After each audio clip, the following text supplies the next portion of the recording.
Hello bachcho, let's read this question. So this question says electric current has both magnitude and a direction. It is a electric current क्या है आपको ये बताना है, ठीक है। तो चलिए बच्चों इस क्वेश्चन को स्टार्ट करते हैं। So we can write down the key concept of this question. इस क्वेश्चन का की कॉन्सेप्ट देखिए, आप लिख लीजिए आपको बताना है कि इलेक्ट्रिक करंट क्या है, ठीक है। इलेक्ट्रिक करंट कैसी कैसी क्वांटिटी आपको बताना है, ठीक है। आपको फोर ऑप्शंस गिवन है, vector quantity, scalar quantity, tensor quantity and fourth का गिवन है आपका नन ऑफ दिस, ठीक है। देखिए बच्चों इलेक्ट्रिक करंट क्या है।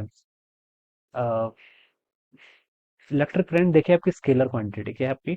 इलेक्ट्रिक करंट को हम स्केलर क्वांटिटी डिफाइन करते हैं इन जनरल, ठीक है। अगर इलेक्ट्रिक करंट की आपकी स्केलर क्वांटिटी है, ठीक है।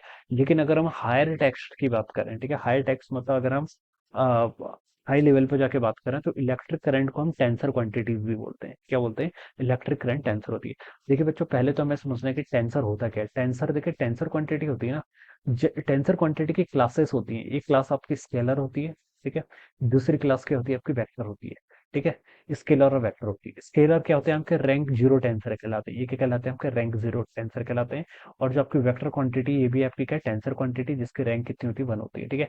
जैसे मैं बोलता हूँ स्पीड, स्पीड देखिए हमसे कोई पूछे स्पीड क्या है, तो स्पीड एक क्या है, scalar quantity. We know that why it is scalar, because scalar quantities has only magnitude, ठीक है। इनके पास क्या होता है, सिर्फ मैग्नीट्यूड होता है। वेक्टर क्वांटिटीज क्या होती है, वेक्टर क्वांटिटीज वो होती है जिनके पास क्या होता है, वेक्टर डायरेक्शन भी होती है, ठीक है, एज वेल एज मैग्नीट्यूड भी होता है। और एक क्वांटिटी और ऐड करना है यहाँ पर, क्या कि ये क्या करते हैं, अपनी लॉ ऑफ वेक्टर एडिशन को फॉलो करते हैं। किसको, लॉ वेक्टर एडिशन। जैसे मेरे पास एक वेक्टर ही है, जैसे एक फोर्स लग रहा है आपका F1 फोर्स, ये फोर्स आपका F2 है। जिससे कि बोले इन दोनों फोर्सेस को ऐड कर लीजिए, इसका मैग्नीट्यूड 5 न्यूटन है, इसका मैग्नीट्यूड कितना, 5 न्यूटन है, and the angle between this two vector 60 degree. तो मैं सिंपली ऐसा नहीं बोल सकता हूँ कि इन दोनों वेक्टर, इन दोनों फोर्सेस का एडिशन 10 न्यूटन है, ठीक है। तो अगर मुझसे कोई पूछा नेट फोर्स कितना 10 न्यूटन है, तो मैं बोलूंगा कि दिस इज रॉन्ग, ये स्टेटमेंट रॉन्ग है। क्यों? क्योंकि वेक्टर क्वांटिटी को ऐड करते टाइम हमें क्या करना पड़ता है, वेक्टर एडिशन से इसको सॉल्व करना पड़ता है। हम एल्जेब्रिकली क्या कर सकते हैं, इसको ऐड नहीं कर सकते हैं, ठीक है। तो इसलिए वेक्टर क्वांटिटी हो जाती है फोर्स आपकी, ठीक है। तो वेक्टर क्वांटिटी में हमारी ये कंडीशन भी सेटिस्फाई होनी चाहिए, ठीक है। अब बच्चों देखिए करंट में हम बोलेंगे कि सर करंट के पास तो मैग्नीट्यूड भी होता है, 1 2 3 एम्पियर बोलते हैं, और डायरेक्शन भी होती है। करंट हमें पता होता है हाइट से लोअर पोटेंशियल की फ्लो कर रही है, ठीक है। जैसे एक यहाँ पर से सर्किट है, एक करंट इधर को चलेगी, एक करंट आपकी इधर को चलेगी, ठीक है। या फिर देखिए आप इसको कैसे भी बना लीजिए, ठीक है। जैसे एक ब्रांच थी, एक करंट इधर को चलेगी यहाँ से, ठीक है। मान लीजिए यहाँ से I current I, I1 current इधर को चलेगी, I2 करंट इधर को चलेगी। अब हमें इसको ऐड करना पड़ता है, तो हम सिंपली ऐसे लिख लेते हैं, I is equal to I1 plus I2। Here हम यहाँ पर क्या करते हैं, ये नोटेशन, वेक्टर नोटेशन का यूज नहीं करते। मान लीजिए एंगल 60 डिग्री, तो हम ऐसे नहीं कि वेक्टर की तरह इसको ऐड करेंगे कंपोनेंट निकाल के। हम सिंपली लिख सकते हैं I is equal to I1 plus I2, ठीक है। तो जो करंट होता है ये इस वेक्टर एडिशन को फॉलो नहीं करता है, ठीक है। Although it has direction but it does not follow the vector algebra, that's why we call current as a scalar quantity, ठीक है। तो करंट स्केलर है। मास की बात करो, मास भी स्केलर हो जाता है, ठीक है। वेक्टर आपका फोर्स, फोर्स आपका वेक्टर है, लीनियर मोमेंटम, ये सब आपके वेक्टर क्वांटिटीज हैं, ठीक है।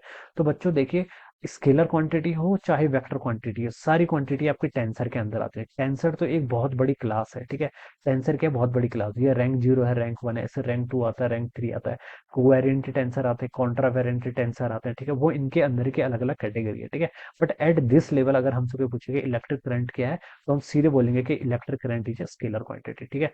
अदरवाइज देखिए स्केलर हो या वेक्टर हो, ये दोनों क्या आती हैं आपकी टेंसर क्वांटिटीज के अंदर लाई करती हैं। कोई मुझसे बोले फोर्स क्या है, फोर्स भी टेंसर क्वांटिटी हुआ है, बिकॉज जो फोर्स है वो एक वेक्टर क्वांटिटी है, रैंक वन टेंसर है, ठीक है। तो टेंसर के अंदर आ रहा है। कोई बोले मास क्या है, mass is again a tensor quantity, mass भी एक टेंसर क्वांटिटी, वो क्या है आपके रैंक जीरो की एक टेंसर क्वांटिटी है।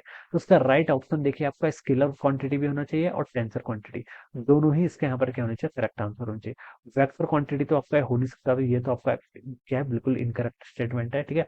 बट इन जनरल अगर हमसे पूछा जाए, ठीक है, तो इसका मोस्ट अप्रोप्रिएट आंसर होता है कि करंट इज स्केलर क्वांटिटी, ठीक है।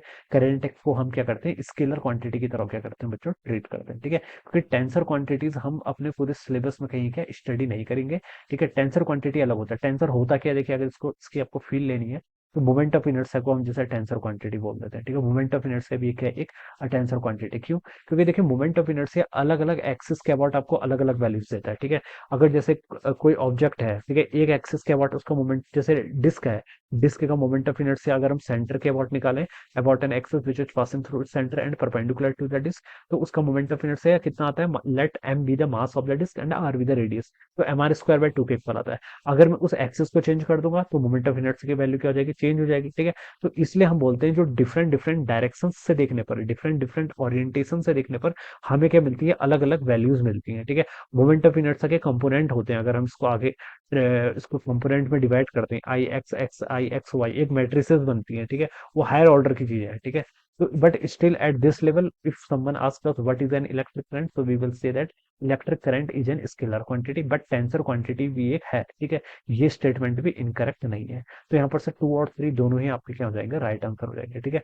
बट मोर बेसिक लेवल पर हम बोल सकते हैं कि ये आपकी क्या है, कि स्केलर क्वांटिटी है। So this will be the answer of this question. So I hope you have understood this concept. All the best and thank you so much.